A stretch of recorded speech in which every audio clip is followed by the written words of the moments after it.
కవ్విస్తున్న నీ కళ్ళు కైపెక్కించే పోకళ్ళు కాటేస్తే కాదంటానా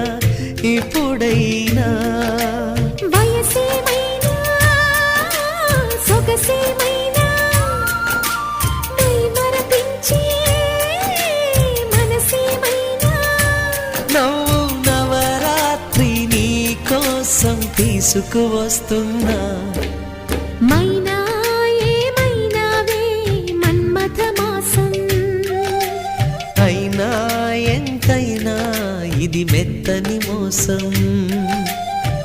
తీయనైన తీరిక తీర్చమంది కోరిక నీకు తోడు నేనికా